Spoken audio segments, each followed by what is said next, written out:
Sud Radio Berkov dans tous ses états.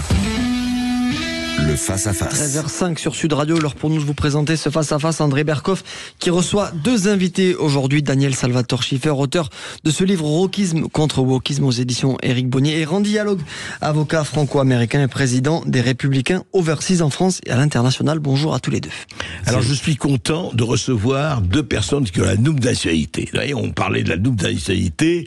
Jordan Bardella disait oui, double nationalité. Non, ça va pas. Oui, ça va, mais enfin attention, pas pour des jobs sensibles ou des postes sensibles. Vous êtes franco-suisse, je crois. Non, franco-italien. Franco-italien, pardon. Voilà. Excusez-moi. Italien par mon père. Voilà. Salvatore, c'est notre famille. Et vous êtes franco-américain. Oui, monsieur. Dialogue. Oui. Alors, je voudrais juste avoir, ce n'est pas le sujet qu'on va aborder, mais on va avoir jusqu'à 14h pour aborder le sujet de l'antisémitisme, surtout en France, qu'est-ce qui se passe, etc.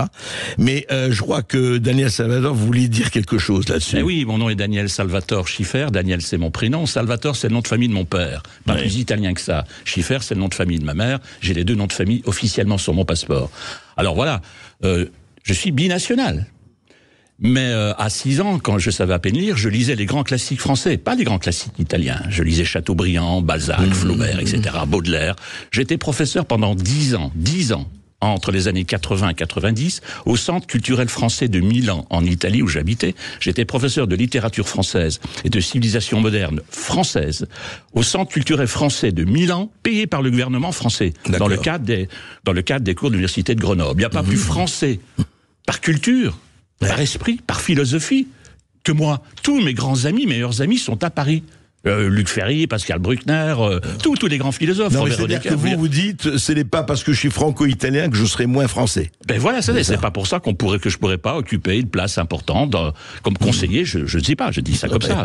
Par exemple, dans un ministère, je veux dire, qu'est-ce qu'on entend par binational ? En plus franco-italien, l'Italie fait partie des 7 pays fondateurs de l'Union européenne. En 1957, le traité a été signé à Rome quand même. Hein. On l'appelle le traité de Rome. Bien sûr. Donc il n'y a pas plus européen. Donc vous dites que c'est une fausse polémique. Non, je dis que c'est une erreur. Je dis que c'est une erreur et que Jordan Bardella doit la corriger. Parce que là, il donne un fouet pour se faire fouetter. On va le traiter de xénophobe, de raciste, alors que c'est peut-être pas le cas. C'est même sûrement pas le cas. Il doit préciser son concept.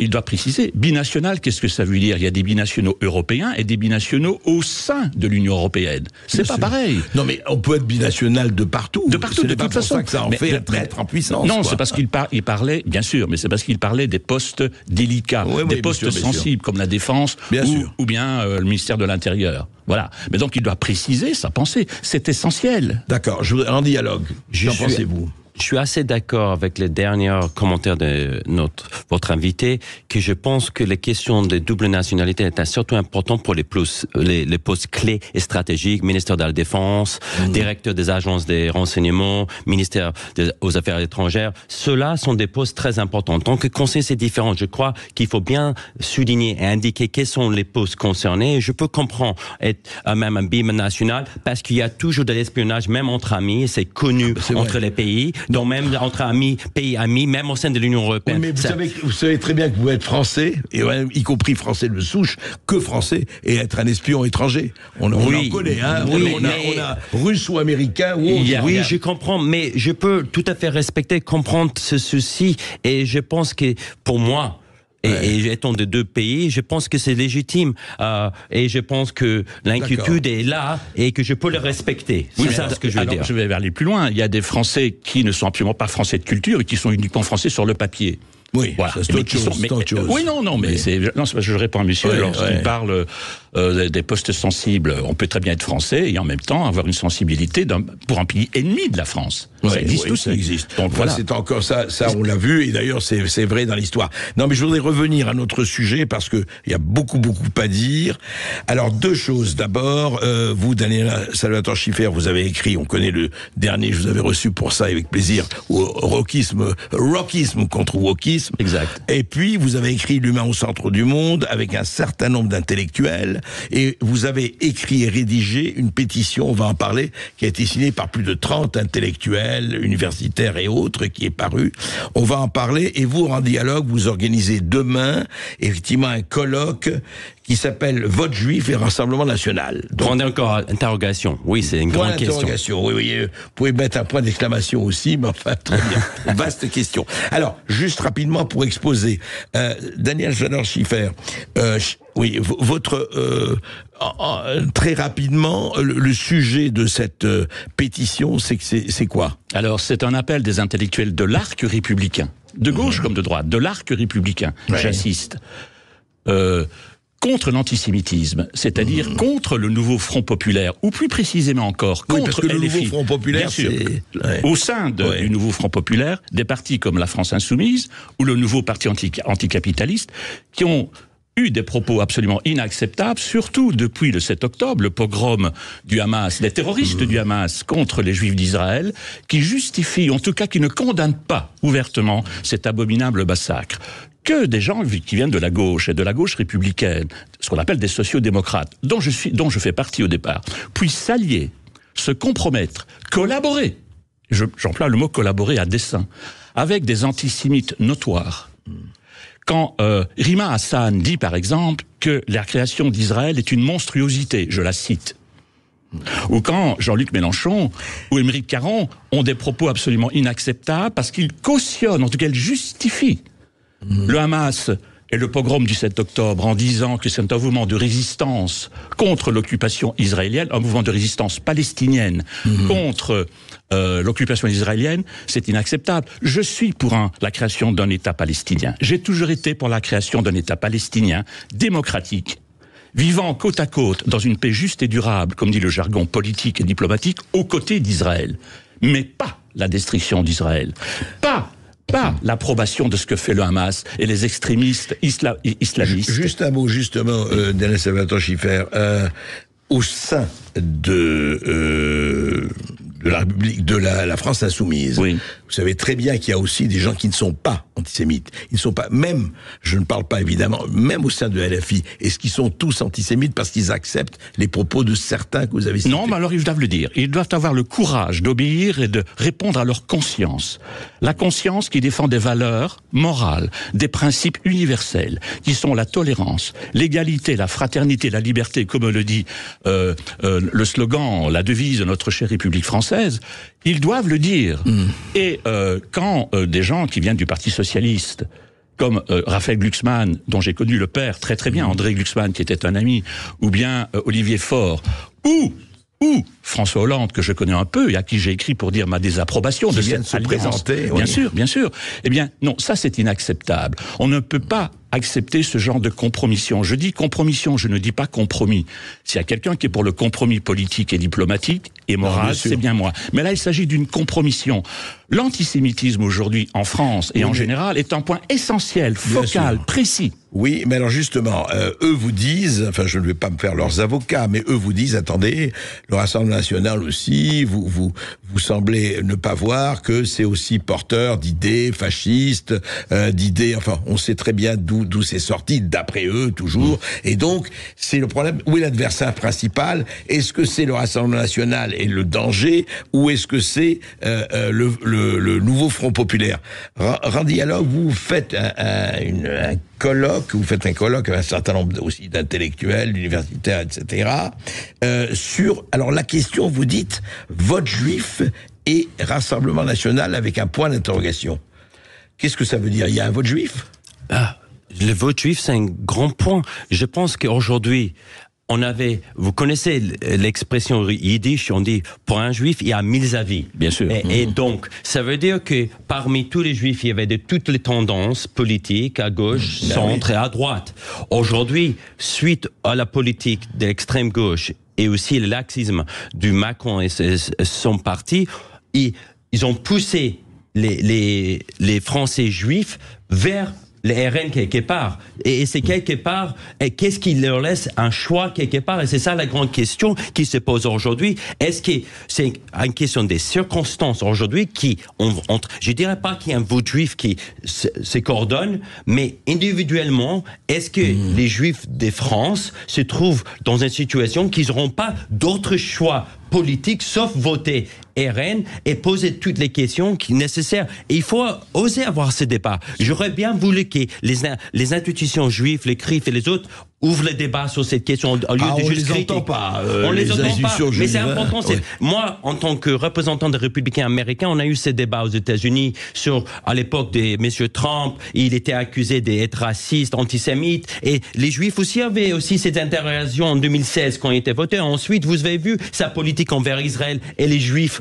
Et je crois qu'il faut se poser des questions aujourd'hui et savoir, il faut oser en parler. Et chacun avec ses convictions doit choisir ce qui en sont d'eux-mêmes les meilleurs choix pour eux. Alors, je voudrais préciser. Juste très rapidement, vous allez le faire. Juste, il y a une petite pause. Vous savez, nous avons des pauses. Mais juste après, je vous redonne la parole. Parce que c'est important et savoir effectivement si c'est question des Juifs ou de pas Juifs, mais ça, c'est en second. Bien sûr. Donc, on en parle tout de suite. Sud Radio Berkov dans tous ses états, midi 14h. André Berkov. Ici Sud Radio. Les Français parlent au français. Je n'aime pas la blanquette de veau. Je n'aime pas la blanquette de veau. Sud Radio Berkov dans tous ses états. Eh bien, nous sommes toujours et plus que jamais avec Daniel Salvatore Schiffer, franco-italien, auteur de Wokisme contre wokisme et l'humain au centre du monde, et puis beaucoup d'autres livres, il en a écrit énormément, intellectuel universitaire, et l'avocat franco-américain Randy Alog, effectivement, qui organise ce colloque sur vote juif et Rassemblement national. Alors, vous vouliez ajouter quelque chose? Oui, bien Daniel, sûr, dans la tribune que j'ai écrite et fait publier et fait signer par 30 intellectuels majeurs dans Le Point, à la une du Point, c'était le 19 juin dernier, donc il y a 6 jours, nous disons pour qui il ne faut pas voter. C'est un appel à ne pas voter pour le nouveau Front populaire, ou plus précisément, je l'ai dit, contre la France insoumise et le nouveau parti anticapitaliste, parce que nous considérons qu'ils sont de terribles antisémites déclarés ou non. Mais ce n'est pas pour autant que nous disons pour qui il faut voter. Nous n'appelons pas à voter. Vous n'appelez pas à voter l'Assemblée nationale. Absolument pas. Il n'en est pas question dans notre papier. C'est un papier, c'est une tribune centrée, focalisée sur le seul sujet de l'antisémitisme. Rien d'autre. Et donc, bien sûr, avec sa connotation politique. Mais nous ne disons pas pour qui il faut voter. Nous sommes profondément républicains, nous respectons les électeurs et nous les laissons libres de leur choix. Alors, Daniel Salvatore Schiffer, il faut quand même en parler, et vous m'avez dit hors antenne, qu'il y a un certain nombre de gens qui étaient prêts à voter, à signer cette pétition qui a paru dans Le Monde, c'est bien ça, non? Ma pétition à moi est parue dans Le Point, puis ensuite dans Opinion Internationale de mon ami Michel Taube, et dans Tribune Juive de mon ami Sarah Catan. Non mais c'est Le Point qui est quand même... Aujourd'hui, il y a une contre-tribune, si vous voulez, dans Le Monde, signée par Manuel Valls, Bernard Cazeneuve, Elisabeth Badinter, qui disent non, notre voix n'ira ni au nouveau Front populaire, ni à LFI. Oui, vous voulez dire la nuance, c'est que vous avez dit ne votez pas le nouveau Front populaire, le reste faites ce que vous voulez. Absolument. Mais nous sommes en République, nous sommes en démocratie. C'est ce que disait Libération au moment des présidentielles. Oui. Faites ce que vous voulez, mais votez Macron. Oui, mais moi je dis faites ce que vous voulez, mais ne votez pas pour des antisémites. C'est ce que dit aussi mon ami Élie Chouraki, mon ami Luc Ferry, mon ami Pascal Bruckner, Pierre-André Taguieff. Pourquoi alors ces personnes-là, vous pouvez les nommer quand même? Valls, Badinter, non? Je les ai nommés, Manuel Valls, dans cette tribune. Mais lui, ils ont refusé, pourquoi Parce qu'ils pensent qu'appeler à ne pas voter Nouveau Front populaire, c'est faire indirectement le jeu du Rassemblement national, du RN. Voilà. Comme s'il n'y avait pas d'alternative. C'est-à-dire, ils sont dans un manichéisme. Et puis surtout, ils restent, parce que sur la question de l'antisémitisme précise et ponctuelle et essentielle, il n'y a pas photo entre ce que dit LFI aujourd'hui et le RN d'aujourd'hui. Je veux dire, ces gens-là qui n'ont pas voulu signer cette tribune que j'ai écrite dans Le Point restent bloqués dans le vieux logiciel du Front National, celui de Jean-Marie Le Pen, l'histoire du détail, évidemment, extrêmement condamnable. Du rafour crématoire et autres. Voilà, c'est ça. Donc, mais ça, c'est le Front National. Je ne prêche pas pour le Front National ni pour le RN, c'est pas la question. Je dis simplement qu'on a changé d'histoire. Nous sommes en 2024, presque en 2025. On n'est plus dans les années 70, 80, 90, à l'époque de Jean-Marie Le Pen et de ce dérapage absolument inadmissible. La preuve, c'est que sa propre fille, Marine Le Pen, a exclu Jean-Marie Le Pen du Rassemblement national. En créant... C'était une manœuvre politique aussi, oui, non, quand même. Oui, mais quand même, ça a provoqué des dissensions, des tensions terribles au sein de la famille. Le Pen, je le sais. Et donc, il faut pas tout mélanger. Sur la question aujourd'hui de l'antisémitisme, qui est une question essentielle, qui dépasse les législatives, qui est un combat de civilisation. Alors, Là, il n'y a pas photo entre le RN et LFI aujourd'hui. Il n'y a pas photo. D'accord, Daniel. En dialogue. Moi, je voudrais vous dire, vous dites vote juif et Assemblée nationale. Mais est-ce que sur cette question, est-ce qu'il ne vaudrait pas quand même que dépasser, justement, que ce soit, il y a énormément de gens, y compris, vous le savez très bien, des musulmans, y compris des gens, enfin, je pense à Boualem Sansal, je pense à Kamel Daoud, je pense à des gens comme ça, et je pense à des tas d'amis que j'ai musulmans au Proche-Orient, qui, eux, ne sont pas du tout antisémites, et je pense à, est-ce que, quand vous dites le vote juif, et vous en parlez, comment vous posez la question de l'antisémitisme, vous-même?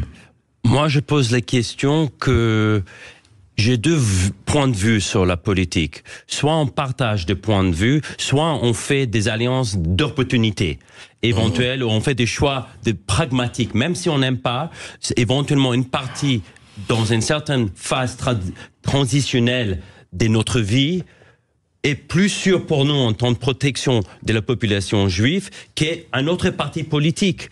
Et comme même ce qu'on entend... Vous choisissez en fonction d'une population menacée ou pas. Voilà, ça c'est les bases, je dirais. C'est les choix surtout qui...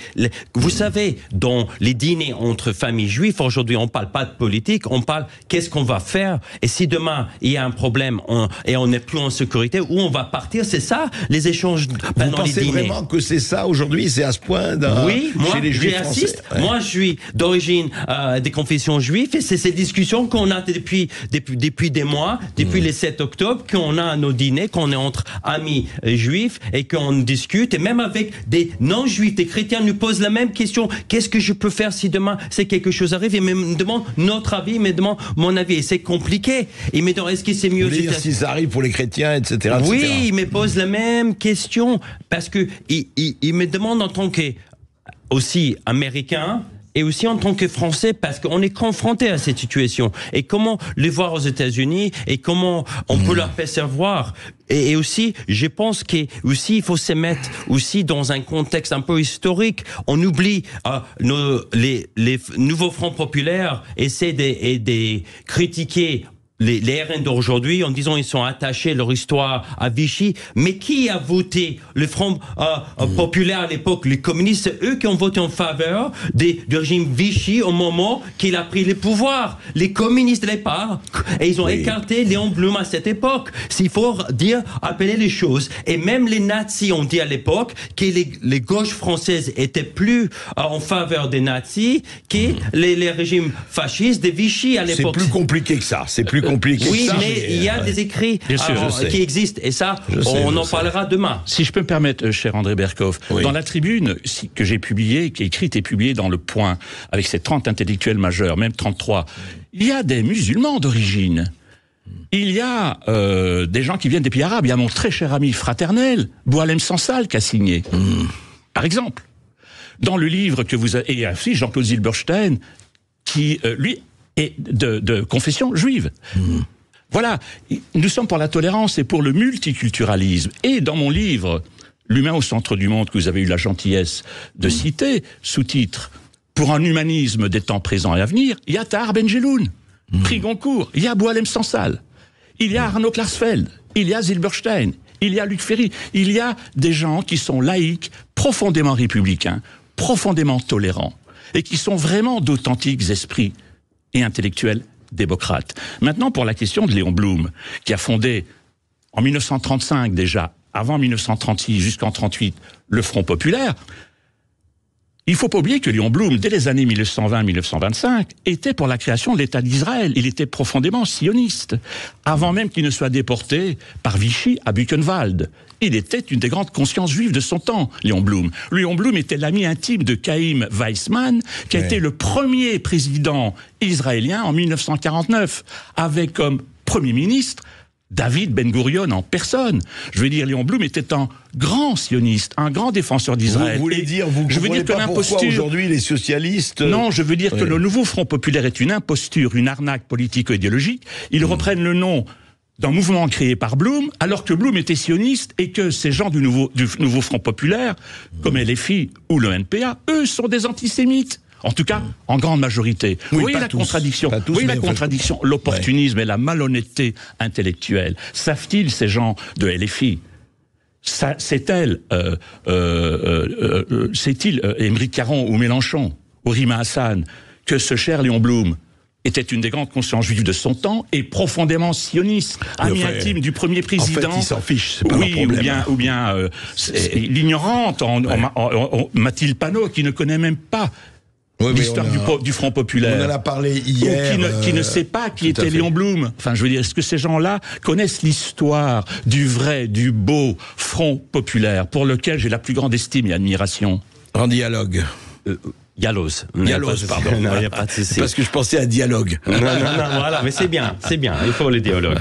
Donc, je pense aussi, il faut revenir sur aussi la politique du président Macron dans cet esprit, parce qu'on oublie, on dit c'est que l'extrême gauche, mais il faut dire, Macron s'est pas présenté fermement contre l'antisémitisme. Il n'a pas assisté à la marche en novembre 2023. Bien sûr. Également, c'est son gouvernement qui a décidé d'exclure les sociétés israéliennes du salon d'armement Eurosatori. Et ça, c'était un signe clair à tous qui la position du gouvernement Macron était anti-Israël, et qu'on dit anti-zioniste, c'est antisémite quelque part. Bien sûr. Donc, implicitement, aujourd'hui, on se trouve dans un contexte ambigu, même si on ne le souhaite pas. Oui, alors en dialogue, je vais vous poser la question à tous les deux. Mais est-ce que vous n'allez pas un peu loin? Est-ce qu'on a quand même le droit de critiquer la politique israélienne, la politique de Netanyahou? On a le droit de critiquer la politique israélienne sans être pour ça antisémite. Mais bien sûr.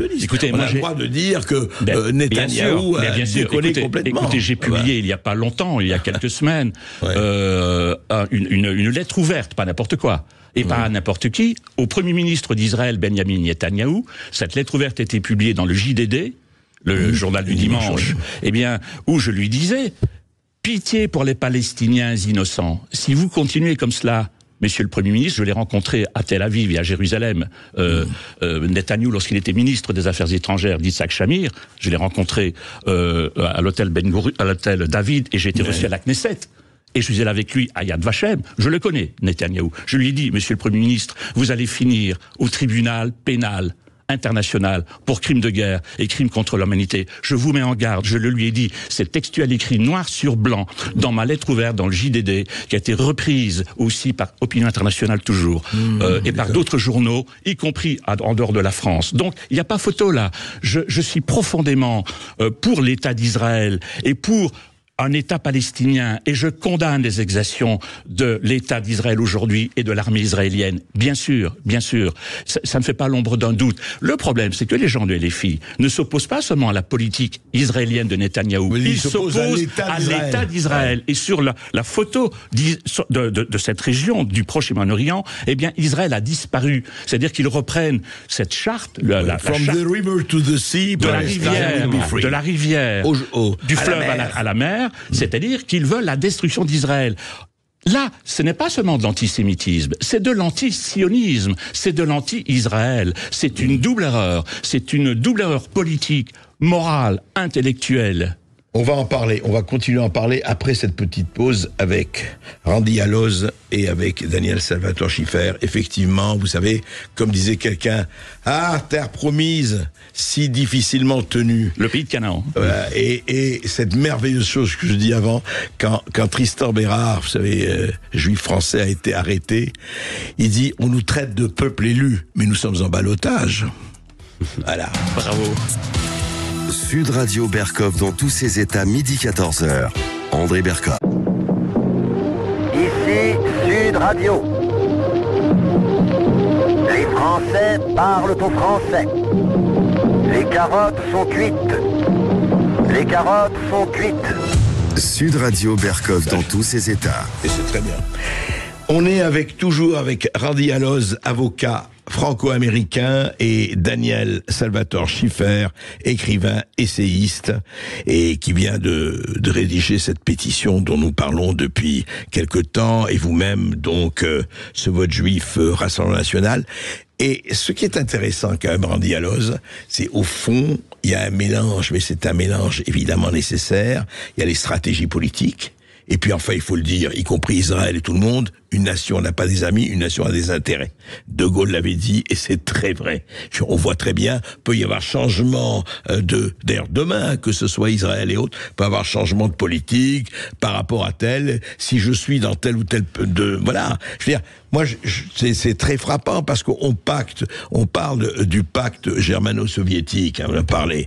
Mais c'est vrai que, et heureusement pour nous, mais si Hitler n'avait pas fait la folie totale d'attaquer l'URSS, on se demande où on serait aujourd'hui, hein. On pourrait vraiment se poser la question. Randy Alloz, alors pour vous, est-ce que vous dites il y a un vote, mais on sait qu'il y a un vote juif aux États-Unis. Bon, mais aux États-Unis, la communauté juive est forte de plusieurs millions de personnes. Non, je sais pas, ils sont 6-7 millions. Exactement, autour de 5-6 millions. Bon, oui. En France, c'est quoi? C'est 100 000, 120 000 500 000, 550 000. On est la plus grande population en dehors de l'État d'Israël, à part les États-Unis. Ouais. Ce sera en France. Mais New York, c'est la plus grande ville juive du monde, peut-être, après Tel Aviv, mais je parle de pays. Après les États-Unis, il y a la plus grande population juive. Oui, la plus grande population juive hors Israël est en France. Après les États-Unis. 600 000, oui, c'est ça. 550 000, 600 000 environ. Oui. Et alors, vous dites, vous, enfin, moi, j'ai pas du tout enquêté là-dessus, vous dites, vous, qu'il y a un très grand désarroi, une très grande inquiétude qui règne aujourd'hui. Oui. Et ça, je l'ai vu exprimer dans les différentes, parce que je fréquente tous les milieux, à gauche, à droite et à centre, et c'est toujours la même inquiétude. C'est la sécurité des familles, à l'école, comme malheureusement pour cette fille qui a été violée, c'est la même chose, que ce soit jusqu'aux écoles dans les quartiers chics, et que j'ai été témoin et que j'étais appelé par d'autres amis dans les familles où il y avait des manifestations des pro-palestiniens devant des écoles avec des élus, des LFI devant des collèges. Ce qui est donc aujourd'hui, et qu'ils ont fait peur aux enfants juifs qui sont rentrés chez eux, et c'était avec l'accord du directeur de l'école qui a permis à cette manifestation devant une école. Donc aujourd'hui, on est vraiment confronté à une situation délicate. On fait un amalgame entre comme on avait dit, une importation d'un conflit entre le Hamas et Israël. Après, aujourd'hui, la guerre qui est menée, et je pense c'est beaucoup plus compliqué, votre invité a une position particulière vis-à-vis de Netanyahu, je pense qu'il est dans une situation très compliquée, situation très délicate, et il doit faire des choix important par rapport au pays, et je dirais qu'il y a temps et une place pour juger les personnes qui après cette guerre. Ça, c'est la politique israélienne. Mais je voudrais juste revenir, avant de redonner la parole à Daniel Salvador Schiffer, je voudrais revenir à ça.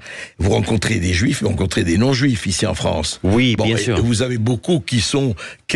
Alors, est-ce que c'est vraiment entre juifs et non-juifs, ou entre sympathisants ou non-sympathisants? Non, parce que je fréquente une synagogue qui est purement à gauche. Et je suis un des seuls à être à droite, je vais pas dire. Voilà. Donc, moi, et j'ai eu le plaisir pour être accepté et faire partir de cet milieu et échanger avec des gens dans tous les spectres, de toute opinion, de toute orientation politique, on en discute, on se respecte, ils sont d'accord, pas d'accord. Moi, j'étais toujours pour le dialogue. Et même quand je débat avec, et c'est ça ce qu'on s'apprécie avec les démocrates ici en France et même en Europe quand j'ai des débats avec eux, on se respecte, on s'insulte pas, on se parle, même si on n'est pas d'accord. Aujourd'hui, on peut plus les faire parce que les positions, d'accord, on peut avoir des positions différentes, mais aujourd'hui, les choses sont tellement clivées. Ça devient violent, c'est violent. C'est violent parce qu'il n'y a que la violence aujourd'hui. Et que tous les juifs, je vous dis, dans toutes les familles, ils enlèvent le mezouza, c'est les petites... oui, les petites sur les portes. Là, oui, dans les portes, ils ont enlevé par crainte. Leurs enfants ont peur de sortir. Et aussi, ils ont Ceux peur... qui portent la kippa ne la portent plus. Ils ne portent plus le kippa, mais ça fait longtemps. Ni l'étoile de David aussi. Ils ont enlevé. Et je pense que aujourd'hui, il y a une vraie inquiétude et qu'ils ne savent pas quoi faire, et que même ceux qui sont à gauche sont confrontés à une polémique parce que, et ça on n'a pas parlé ici, c'est le vote blanc. Et chacun dit le vote blanc, mais si vous votez blanc, ça va en faveur éventuellement de l'opposition. Non, c'est la position que décrivait Daniel Salvador-Schiffer, ceux comme Elisabeth Badinter, ni LFI, ni Nouveau Front Populaire. Oui, ça fait pas d'affaire. Mon ami, mon très cher ami Marek Alter, c'est pareil. Ou bien aujourd'hui, vous avez vu parmi les politiques Bernard Cazeneuve ou Manuel Valls dans la tribune du Monde. Je voudrais être, pour qu'on soit bien clair, j'aime être nuancé dans mon discours, dans ma pensée, afin qu'on ne me prête pas des mots ou des pensées que je n'ai pas, ou des intentions que je n'ai pas. Ma lettre ouverte à Netanyahou n'est pas une condamnation de Netanyahou, a priori, ni une condamnation de l'État d'Israël ou de l'armée israélienne. Je dis simplement à Netanyahou, soyez raisonnable, défendez-vous, mais dans les justes proportions. N'allez pas assassiner, tuer des innocents. Je parle des populations civiles. Alors je sais que c'est difficile. Oui, mais vous savez, les proportions, c'est 1 pour 1. Oui. Et quand vous regardez la France et les États-Unis, ils étaient entre, pour chaque militaire adversaire, c'est entre 10 et 20. Donc on peut dire qu'Israël est quand même un des armées les plus morales parce qu'il fait très attention. Et excusez-moi, ça c'est très important. Je ne sais pas si on peut parler de morale en tout cas. En tant que mais il faut prendre des mesures pour protéger les citoyens à Gaza. Ils préviennent les gens sur leur via SMS. Ils envoient des petites flyers, des avions pour prévenir qu'avant de bombarder un lieu, pour que les civils peuvent partir. Oui, donc quelle armée fait ça? Oui, il a quand même 35 000 morts. Hein, oui, mais ils incluent la Hamas, incluent aussi les terroristes parmi ces 35 000 morts. Donc vous demandez, c'est le ministère de la Santé des Hamas qui a donné ces renseignements, ces informations. Attendez, on ne faut pas faire ça parce qu'on n'a pas quelqu'un, voilà, parce qu'on n'a pas quelqu'un du côté des Palestiniens. C'est pas un dialogue. À ce moment-là, j'organiserai un débat entre Palestiniens, pro-Palestiniens et pro-Israël, parce que là, ce n'est pas le sujet. Sinon, je l'aurais. Exactement. On est en train de parler des élections. Mais on va marquer une courte pause, André, si vous me permettez. Après cette courte pause, on y reviendra bien sûr avec vous au 0826 300 300 pour réagir. À tout de suite. Sud Radio Berkov dans tous ses états. Appelez maintenant pour réagir 0826 300 300. Ici Sud Radio. Les Français parlent au français. Je n'aime pas la blanquette de veau. Je n'aime pas la blanquette de veau. Sud Radio Berkov dans tous ses états. Et je ne suis pas le seul, dans tous mes états. Daniel Salvador-Schiffer, intellectuel, auteur effectivement de Wokisme contre Wokisme. Je recommande celui-là aux éditions Éric Bonnier. Et puis l'autre, L'humain au centre du monde, et l'avocat franco-américain Randy Yaloz. Et on parlait effectivement de ce vote. Mais je voudrais justement, les élections, vous savez, on est aujourd'hui mardi, dimanche, premier tour. 30 juin. 30 juin, second tour, 7 juillet. Alors, on va pas faire du café du commerce, des prévisions électorales, mais quand même, on voit les sondages ne seront pas tellement. On voit quand même deux blocs émerger, c'est vrai. On les voit dans toutes les cartes. C'est d'un côté le Rassemblement national qui a 33, 35, 36, ou peut-être plus. 37. Oui, on va voir, on ne sait pas. Et puis le nouveau Front populaire qui est quand même à 25, je crois, ou pas loin, comme ça. Et puis bien derrière, il y a effectivement Renaissance. etc. Bon. Donc, il va y avoir ça. Donc, effectivement, on verra après, premier tour, chacun vote, et après, les tractations, etc. Et ce qui va être très intéressant, un dialogue, parce que, ok, il y a le vote juif, d'accord, c'est 700 000, mais il y a 45 millions de Français qui vont voter, hein. Il faut quand même dire ça, et je me permettrai de vous dire que le vote juif, de ce point de vue, c'est peanuts. Oui. Voilà, hein, on est bien d'accord, même si c'est important. Là. Bon, qu'est-ce qui va se passer? Est-ce que effectivement, il va y avoir, par exemple, une abstention forte, alors qu'on dit qu'il va y avoir moins d'abstention que d'habitude? Ils pensent que 64% des électeurs inscrits vont aller voter, ce qui est beaucoup. C'est beaucoup pour une législative. Alors vous espérez quoi, en fait, Ranilos? Qu'il y ait un rassemblement des démocrates? C'est quoi votre souhait, disons, en tant que Français, hein? Moi, je pense qu'il faut que chacun, voilà, comme mon analyse, s'il faut analyser qui est dans votre circonscription, voir qui sont susceptibles de gagner au moins les premiers tours et décider en fonction de cela que ce qui sera représentatif de nos valeurs républicaines et démocrates, que ce soit éventuellement, si demain ce sera les partis de M. Macron contre les Front populaire, le nouveau Front populaire, il faut voter Macron. Si ce sera éventuellement les RN d'un côté contre les nouveaux Front populaire, il faut faire un choix. Et si c'est Macron contre le Rassemblement national? Il y a les questions qui se posent. Et ça, c'est la deuxième question qui se pose entre différentes personnes. Et ça, c'est la question que je pose. Moi, j'ai une difficulté et c'est les questions que je me pose et je crois qu'on n'est pas clair. Il y a une ambiguïté du gouvernement Macron parce que certains de ses membres de son gouvernement, ils ont dit en cas de duel entre RN et les nouveaux Front populaires, ils ont voté le nouveau Front populaire. Donc, est-ce que M. Macron, et en tout cas un certain nombre de personnes dans son parti, dans son alliance, souhaitent faire union avec eux à la suite, si demain le RN n'a pas la majorité, parce que il semblerait que M. Bardella a dit que s'il n'a pas la majorité absolue, il ne voudra pas être Premier ministre. Tout à fait, donc, il a dit, oui. Donc, dans ce cas-là, on peut imaginer une alliance entre les camps de Macron. C'est ça qui vous inquiète. Moi, je m'inquiète. Et c'est ça, c'est compromission que je parle de notre invité, qui me dérange.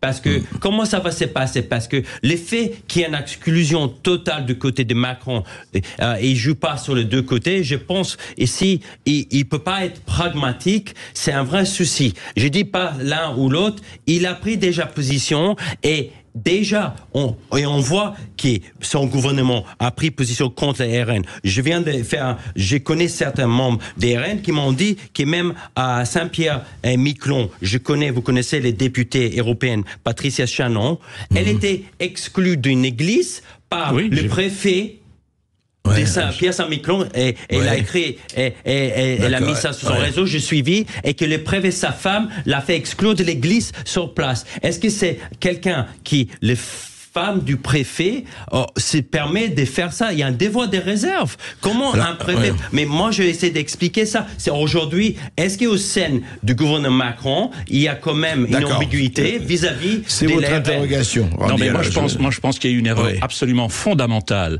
de stratégie politique de la part de Renaissance et des Républicains qui devaient s'allier depuis très longtemps s'ils voulaient exclure, comme ils disent, les extrêmes. Je pense que le parti, le PS et Place Publique devaient aussi s'allier avec eux. Ils devaient faire créer un vrai front républicain. Ils ne l'ont pas fait et ils en payent les pots cassés. Je pense que les socialistes, quoi que dise Olivier Faure et quoi que dise Raphaël Glucksmann, vont se retrouver absorbés par LFI et Mélenchon, qui est une vraie bête politique, quoi qu'on en pense, un vrai animal politique. Je pense que c'est une grave erreur qu'ils ne devaient pas faire ça. Je ne pense pas du tout que Macron et la Macronie va revenir dans le jeu politique et seront au second tour. Je pense que la Macronie est morte parce que la Macronie vous croyez qu'ils seront effacés? Je pense que Emmanuel Macron sera effacé et ne passera pas à l'histoire. Tout simplement. Je veux dire, à part, c'est quelqu'un qui a commis beaucoup trop d'erreurs, beaucoup trop d'erreurs politiques. C'est à Paris que prennent beaucoup de gens aujourd'hui. Parce que Macron n'a pas compris une chose. Et c'est drôle pour un bon élève qu'il était à Amiens. C'est que la France est un pays profondément clivé, idéologique. Le centre qu'il voulait construire, et qui est tout à son honneur, il oublie qu'il y a une gauche et une droite en France depuis 1789. C'est très clair. Qu'on le veuille ou non, c'est l'histoire de la France. Alors, juste un mot quand même, et vous pouvez aussi répondre, Andy. Est-ce que quand même le clivage... gauche-droite. Oui, gauche-droite, je dis pas qu'il est dépassé complètement. Enfin, il a été quand même très, très, très grignoté, voire supplanté par le clivage, je dirais, nationaliste, ou enfin, patriote et souverainiste. Alors, patriote et mondialiste, je veux dire. C'est quand même très important. Regardez, vous parlez d'Israël aujourd'hui. Attendez, moi, quand je dis ça, le CRIF et compagnie sautent en l'air. Mais quelle est la nation la plus identitaire du monde aujourd'hui? Aux mots identitaires? C'est Israël. Et elle n'est pas la seule. Si Israël, s'il n'y avait pas une identité juive, il n'y aurait pas Israël, ça n'existe pas. Mais parce qu'il faut distinguer le patriotisme et le nationalisme. Le patriotisme, c'est l'amour de son pays, de sa patrie, Israël. La France. Le nationalisme, c'est la haine des autres pays. C'est ce que disait Mitterrand. Absolument. Et avant lui, quelqu'un d'autre encore. Mais Israël, je veux dire, moi je connais des Arabes qui vivent à Israël, qui vivent à Jérusalem et à Tel Aviv. J'ai beaucoup d'amis arabes israéliens. Ils ont le passeport israélien. Et qui se revendiquent. Et ils sont musulmans, ils sont pas juifs, mais ils sont israéliens. Tout à fait. Je veux dire, Israël est le seul pays dans cette région du monde. le Proche-Orient profondément démocratique, avec un parlement, avec des ministres élus démocratiquement. C'est une république. Elle a tous les aspects de la République. Et je voulais dire que les caractéristiques qu'on attribuait dans l'ancienne extrême droite en France, je parle du FN de Jean-Marie Le Pen, l'antisémitisme, l'antirépublicanisme, parfois l'appel, je dis pas la violence, mais en tout cas à une certaine subversion dans la rue. Aujourd'hui, elle se retrouve à l'extrême gauche. Les vrais anti-républicains aujourd'hui sont à l'extrême gauche. C'est LFI qui appelle à la violence, y compris à la veille des Jeux Olympiques, ce qui est extrêmement dangereux. Ça met toute la France. Et d'ailleurs, on voit qui est dans la rue. Et dans la rue, je veux dire, l'anti-républicanisme, le non-respect des lois de l'Assemblée nationale en arrivant, par exemple, avec le drapeau palestinien. L'antisémitisme, l'antisionisme, tout ça, ce sont des valeurs anti-républicaines qu'on retrouve à l'extrême gauche, chez LFI en tout cas, et le nouveau parti anticapitaliste, mais qui ne sont pas au RN aujourd'hui. Il faut quand même il faut rester honnête. Je n'ai jamais été FN, jamais je n'ai voté FN. Moi je viens de la social-démocratie, j'ai toujours voté pour la gauche républicaine ou en 1995 pour Chirac et son parti lorsqu'il s'était présenté au présidentiel. Jamais je n'ai voté à l'extrême droite. Mais aujourd'hui, sur la question fondamentale, essentielle, focale de l'antisémitisme, entre le nouveau Front populaire, parce qu'il y a LFI et le NPA dedans, et le RN, je suis désolé, j'ai la position d'Alain Finkielkraut, j'ai la position de Serge et Arnaud Klarsfeld. Vous allez voter FN, vous ? Non, pas FN. RN, c'est pas pareil. Je viens de RN. Non, mais j'ai fait exprès pour voir si oui, non, parce que pour moi, la question de l'antisémitisme, pour employer un mot à la mode, écrase tous les autres arguments. La question de l'antisémitisme est essentielle. Il n'y a pas beaucoup de différence sur le plan économique, social, entre le RN aujourd'hui, qui, par certains côtés, a un programme de gauche. Oui, en même temps un peu libéral, conservateur. Bien sûr. On se comprend. Par contre, sur cette question essentielle, fondamentale de l'antisémitisme et de l'antisionisme, qui pour moi est une question majeure de civilisation, de culture et d'avenir de la France et de paix républicaine, évidemment, on se tour, pour moi, il n'y a pas photo. Comme beaucoup de mes amis qui ont signé la tribune que j'ai publiée dans Le Point, bien sûr, ils ne le diront pas, et je ne lui dirai pas non plus qui, parce que je ne suis pas un délateur, je reste réservé et pudique, mais en ce qui me concerne, et je n'engage que ma personne, eh bien, oui. Peut-être, hélas, peut-être, je voterai RN. Et vous, Andy Alloz, vous voterez quoi ? Moi, si je suis face à un duel entre les nouveaux Fronts populaires et les RN, il n'y a pas de choix pour moi aussi. Je pense que si on doit prendre... Et je pense qu'il faut faire confiance. C'est une partie qui aussi est une légitimité. C'est devenu une partie la plus importante en France. Donc, ils veulent normaliser aussi leur position. Ils ont évolué. On a vu, on les voit au sein de l'Union européenne, leur position pro-Israël, contre l'antisémitisme. C'est clair, ils ont adapté une position aussi au sein de l'Assemblée nationale contre l'antisémitisme. Donc, ils ont déjà plusieurs années derrière eux. Et d'accord, il peut avoir pour certaines personnes un passé de cette ambiguïté, mais on ne peut pas non plus faire un procès d'intention. Aujourd'hui, il y a un mécanisme en place. C'est ça ce qui est simple quand je dis ça aux autres. Je veux dire, même si demain vous votez RN, si c'est ça le cas, le président a dans 12 mois la possibilité de dissoudre à nouveau s'il devient les désordres. Dans un an. Dans 12 mois. Dans 12 mois, l'Assemblée nationale. Donc, la Constitution propose des mécanismes à notre démocratie pour gagner un équilibre au sein du pays. Et je pense qu'il faut faire confiance à nos institutions et pour avancer. Et puis, le monde est là, le monde continue, la politique continue, et puis les hommes et les femmes de bonne volonté continuent. Merci Randy Alloz et merci Daniel Salvador Schiffer. Merci beaucoup. Merci à tous les deux d'avoir été avec nous. André Berkoff, on vous retrouve demain, comme tous les jours, de midi à 14h. Vous aussi, chers auditeurs, merci. Et puis tout de suite, Brigitte Lahaye, à demain. Sud Radio. Sud Radio. Parlons vrai. Parlons vrai. Sud Radio. Parlons vrai.